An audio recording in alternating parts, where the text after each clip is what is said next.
What's going on, everyone? Jeremy here from The Quartering, and I understand that you're getting sick of Cyberpunk 2077 news, and I'm working hard to add diversity to each day's content, but there's a couple of major issues that still need to be reported on, including the massive financial effects of the launch date debacle.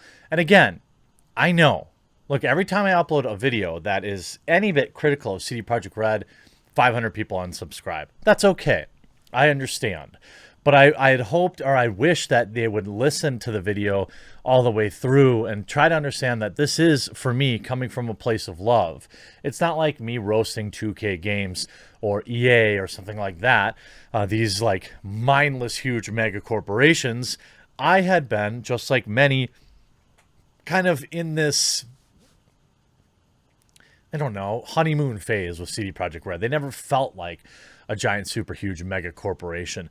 And they are saying the right things now, but that doesn't mean they're above criticism at all. And there's been several key mistakes. First of all, we all know the admitted overlooking of the current gen consoles. And now listen, every time I talk about this, there's somebody on a base model PS4 or an Xbox One who tells me that the game runs totally fine for them.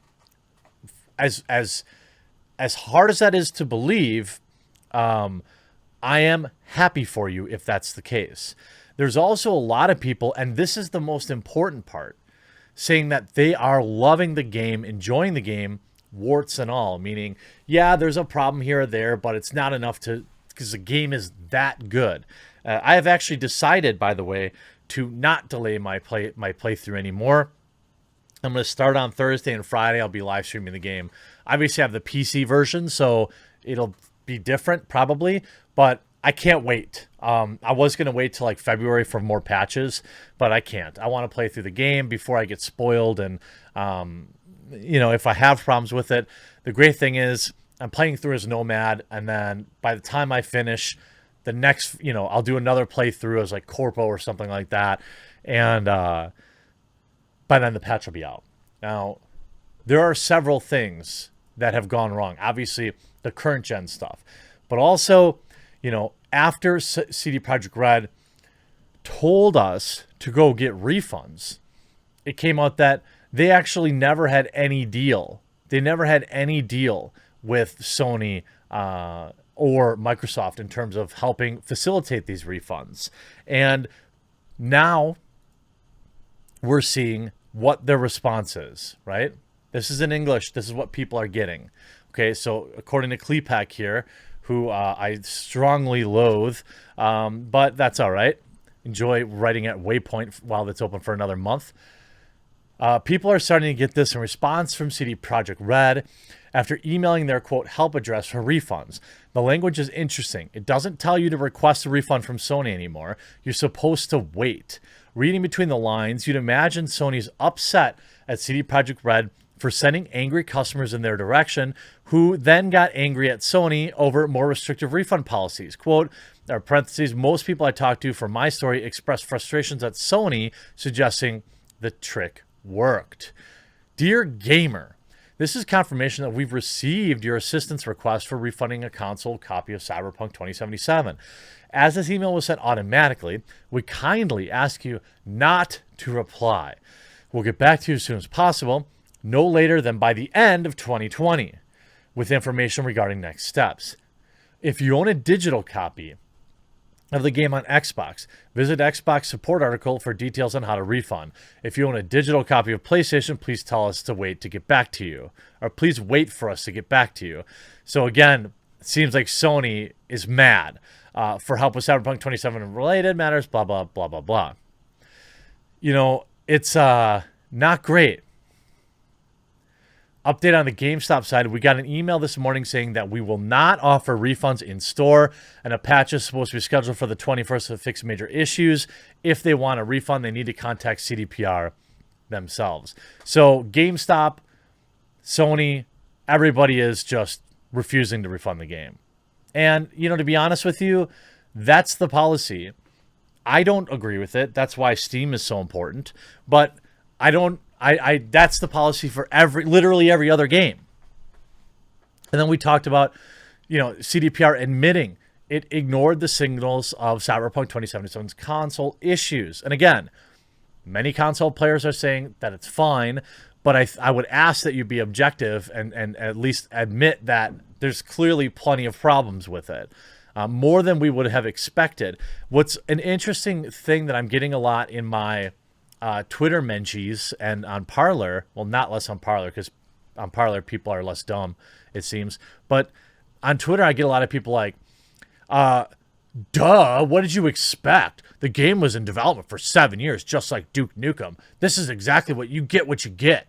Like, people are like mad, or they're like actively shilling, like, ha, we all got screwed, but yeah, idiot, I hate you anyway. It's so weird. And you have, after 3 delays, we as a management board were too focused on releasing the game, CDPR Joint CEO Adam Kaczynski said in the conference call, addressing the issue with the PS4 and Xbox One versions. We underestimated the scale and complexity of the issues. We ignored the signals we needed for additional time to refine the game on the latest base gen consoles. This cost the loss of gamers' trust and the reputation that we've been building through a big part of our life. There's a great statement in this article here. I wonder if it's something like, basically, the cost of fixing the game is irrelevant because of what we stand to lose. Where is that quote? It was really good. It was just a kind of quote that you'd want to hear from the CEO. In a statement yesterday, CDPR said players were not pleased with the game can get refunds. Microsoft and Sony products, blah, blah, blah. Well, that is not working either. So essentially, CD Projekt Red is committed to improving the console experience, and they're not going to spare any expense in doing so. This is good.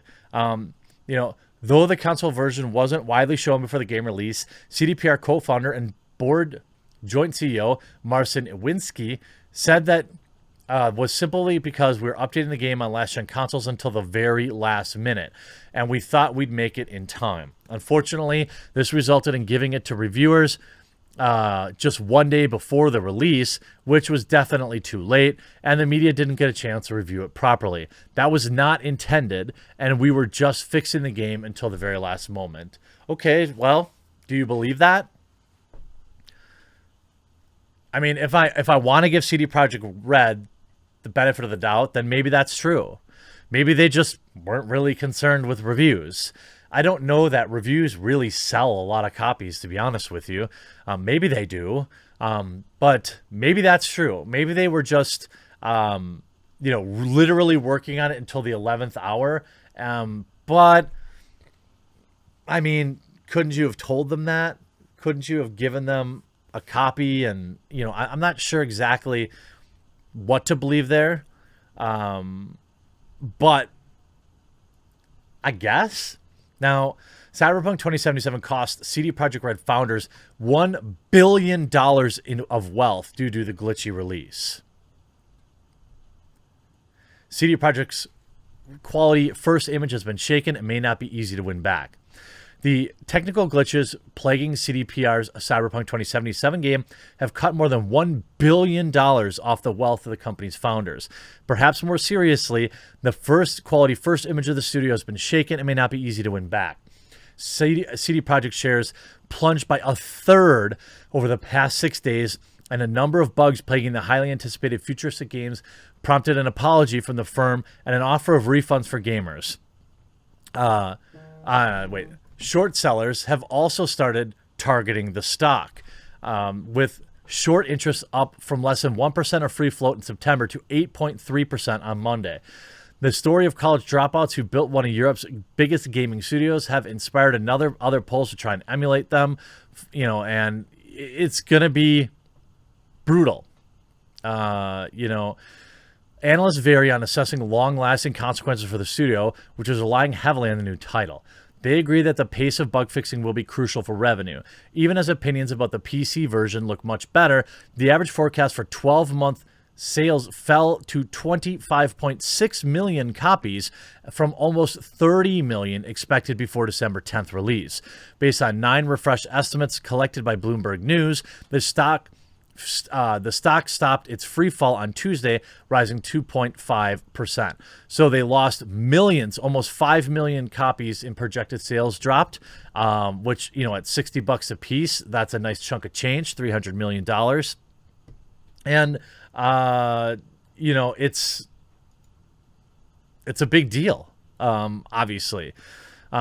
If your only option right now is playing it on either base console platforms, I highly suggest you don't play at all until its many terrible performance issues are fixed, the popular games website IGN said, recommending the players apply for a refund. The site separated its mostly positive PC review from the negative console version assessment, saying it's a different game entirely. And if we look at their stock, it has. I mean, the thing with, you know, if we look at, 1 month probably, what's the best? If we look at 6 months, I mean, basically December 4th, just days before the release, it is actually completely plummeted. Now, it ticked back up a tiny bit today, 65 cents or 3%. And that's probably based on more consumer confidence. But zoinks. I have confidence that they're going to turn it around, but losing $1 billion in wealth there and losing, you know, 5 million copies sold. And that's just, by the way, that's just the price of the game. All these people were also potential multiplayer players where they're going to have microtransactions, so the losses could be even more. Please, CD Projekt Red, get to work on this. Save this game. Let everyone enjoy it. I hope you enjoyed this video. Make sure that you leave a like and a comment before you leave, and we'll talk to you again real soon.